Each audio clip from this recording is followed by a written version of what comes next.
Quellement je vais m'appesantir, c'est les relations entre le général Abdoulaye Soumaré et Feu Modibo Keïta. En réalité, leur premier contact ne remonte pas seulement à la période où le général a servi à l'Office du Niger, ensuite comme instructeur militaire à l'école des enfants de troupes de Kati. Leur relation remonte en réalité au début des années 30, quand Modibo Keïta était à Gorée comme étudiant. Ils se rencontraient souvent les deux, bon pas seulement eux, chez un vieux Soudanais qui était à Kaolack. Ils venaient le voir souvent pour échanger sur les problèmes du Soudan et faire en sorte que, quel que soit là où ils se trouvent, ils aient le cœur vibrant vers leur pays d'origine. C'est à cette période que remontent les relations entre Modibo Keïta et Abdoulaye Soumaré. Des dates ont été précisées tout à l'heure, sur lesquelles je vais un petit peu revenir pour montrer ce qui a caractérisé ces dates-là. C'est d'abord du 11 janvier 1938 au 2 février 1939, lorsque le jeune lieutenant avait été muté à l'Office du Niger, enfin, ce n'était pas encore l'Office, mais où il y avait des travaux d'irrigation dans la perspective de création de l'Office.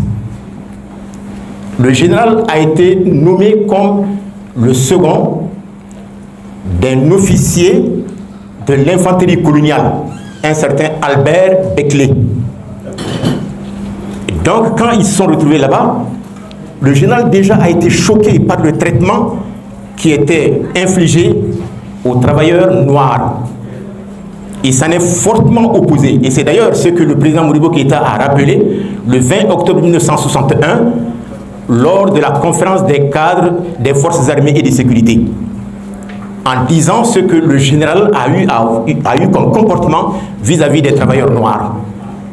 Et que d'ailleurs, à cause de son comportement, on avait ouvert des enquêtes administratives à son encontre, qui en réalité n'ont été fermées qu'à l'éclatement de la Seconde Guerre mondiale en 1939. Alors ça montre à quel point l'homme avait à cœur, il avait chevillé en lui l'amour de son pays d'origine. Et son second contact avec le Soudan, c'était précisément le 11 septembre 1945, lorsqu'il a été envoyé comme instructeur à l'école des enfants de troupes de Kati. Alors tout cela montre à quel point il tenait à montrer son amour pour son pays d'origine, bien qu'il n'y ait pas né et qu'il n'a pas été élevé. Alors qu'est-ce qu'il faut rappeler encore? Lorsque il s'était agi, au moment de la création de la Fédération du Mali, de nommer le chef d'état-major général des armées de la Fédération, à l'époque, il y avait deux colonels, le colonel Amadou Fall et le colonel Abdoulaye Soumaré. Mais Abdoulaye Soumaré était plus ancien dans le grade de colonel que Amadou Fall. Modibo, alors président du gouvernement fédéral, a dit c'est très simple. Dans la réglementation militaire, c'est l'officier le plus ancien dans le grade le plus élevé qui prend la direction des choses.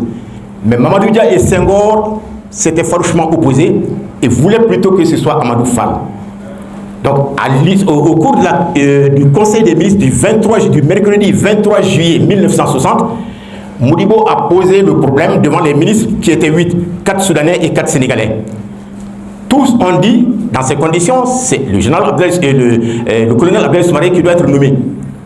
Alors, donc, quand le décret de nomination soit exécutoire, il fallait la signature de Modibo, président du gouvernement fédéral, et de Mamadou Dia, son adjoint, les deux. Mais Mamadou Dia a refusé de signer. Et depuis ce jour, il a boycotté le Conseil des ministres. Jusqu'au 19 août 1960, où déjà tout était déjà préparé. Parce qu'il savait, Modibo a reculé, pas seulement par rapport à certains faits, mais pour sauver la fédération, il a accepté de compromis, notamment par exemple par rapport à la guerre en Algérie, où il disait qu'il fallait soutenir dans son discours d'investiture devant le gouvernement fédéral. Il a dit clairement qu'il faut qu'on soutienne l'Algérie tant qu'un pays voisin de la Fédération du Mali n'est pas indépendant. L'indépendance de la Fédération n'est que formelle. Ce que ne voulaient pas les Sénégalais. dirigé à l'époque par Senghor, Mamadou Dia et Valdiodio Ndiaye. Alors, lorsque cela a envenimé les rapports, et puis Modibo attendait précisément l'élection présidentielle qui devait avoir lieu le 27 août 1960. Et à l'issue de cette élection, il pensait qu'il allait pouvoir faire en sorte que le président élu accepte ce que lui, il avait abandonné à cause de la position sénégalaise. Alors, donc les Soudanais, à l'époque, c'était l'élection au suffrage universel indirect. Donc c'est l'Assemblée qui élisait le président. Les Soudanais ont proposé Lamine Koura Gueye. Alors, les Sénégalais, Mamadou Dia, Valdiodio Ndiaye, dit Senghor ou rien. Modibo savait que si Senghor devenait président, tout serait compromis. Pourquoi? Déjà, lorsque le 4 avril 1959, il y a eu des transferts de compétences des États territoriaux vers l'État fédéral, il s'était agi maintenant de négocier une date d'indépendance qu'ils vont proposer à la France. Modibo et les Soudanais avaient proposé que l'indépendance sera proclamée la même année 1960. Senghor avait demandé à ce qu'on attende 25 ans plus tard. Donc, premier choc. Mais face à la force des arguments de Modibo Keïta et des Soudanais, Mamadou Dia et Valdiodio Ndiaye se sont dissociés de Senghor pour rejoindre le camp soudanais. Ce qui a fait que l'indépendance de la fédération a été proclamée le 20 janvier 1960. Excusez-moi de le dire, hein, bon, c'est peut-être que c'est une petite parenthèse de jour. Donc, comme l'élection devrait avoir le 27 septembre et que la partie sénégalaise avait refusé la proposition de la partie soudanaise, à savoir Lamine Koura Gueye, que Senghor ou non, Modibo a dit dans ces conditions, moi aussi je vais présenter ma candidature au nom de la partie soudanaise. Alors, si cela arrivait, dans le parlement de la fédération, il y avait 20 Soudanais et 20 Sénégalais. Mais parmi les 20 Sénégalais, 8 étaient de la tendance de Lamine Koura Gueye. Donc si l'élection avait lieu, puisqu'ils ont refusé la candidature de Mamadou et Lamine Koura Gueye, si Modibo se présentait, il aurait suffi qu'un seul député de la tendance de Lamine Koura Gueye s'associe aux Soudanais et Modibo allait passer. Donc face à cette situation, ils ont fait leur calcul, ils ont pris peur. Et précisément, le 2 août 1960, Senghor et Mamadou Dia sont allés en France pour rencontrer De Gaulle. Donc préparer l'éclatement de la fédération. Et c'est comme ça qu'à leur retour, mon frère l'a dit, le 17 août, ils avaient déjà rédigé la déclaration de cession du Sénégal de la fédération. Alors, Modibo ayant eu vent de ça, le 19 août, il a provoqué un conseil des ministres.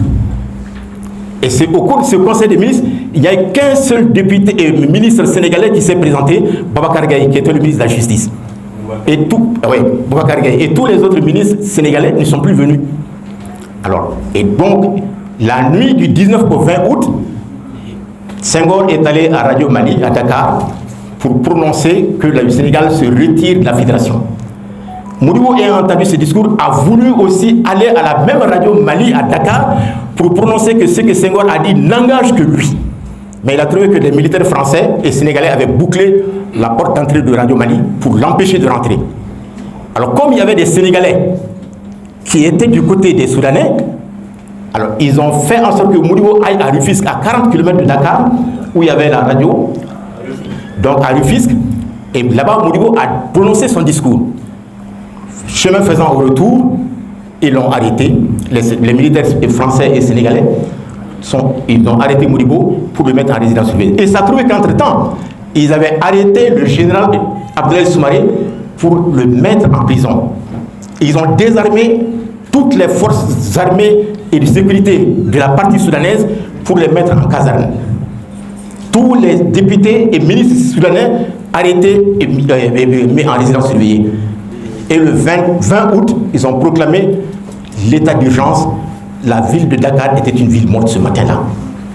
Pas une âme dans les rues. Et aussitôt, ils ont mis Modibo pour le mettre dans le train avec toutes les parties, les ministres et les députés sénégalais et soudanais pour les évacuer sur Bamako. Et Modibo, déjà à la frontière, avant même d'arriver à Bamako, a dit que le Mali est libre de tout engagement politique, économique, social et culturel avec la France. Et il est rentré. En ce moment, Abdoulaye Soumaré était en prison. Donc comme tout était déjà préparé, le 5 septembre, l'Assemblée territoriale du Sénégal, qui n'avait pas compétence de prendre une décision au nom de la Fédération du Mali, seule l'Assemblée fédérale pouvait le faire. Donc l'Assemblée territoriale du Sénégal a proclamé l'indépendance et nommé Senghor comme président de la République. Et c'est ce jour-là qu'ils ont fait sortir le général Abdoulaye Soumaré de la prison. Et Senghor lui a demandé, dis-moi, mon général, vous êtes soudanais ou sénégalais? Et le général Abdoulaye Soumaré a répondu, je suis soldat et africain. Et sur le champ, ils l'ont expulsé en France. C'est lors de la visite de Modibo, la première, comme il a dit, et l'unique visite officielle de Modibo en France, en septembre, qu'il a demandé à De Gaulle d'envoyer le général Abdoulaye Soumaré pour aider le Mali à former son armée.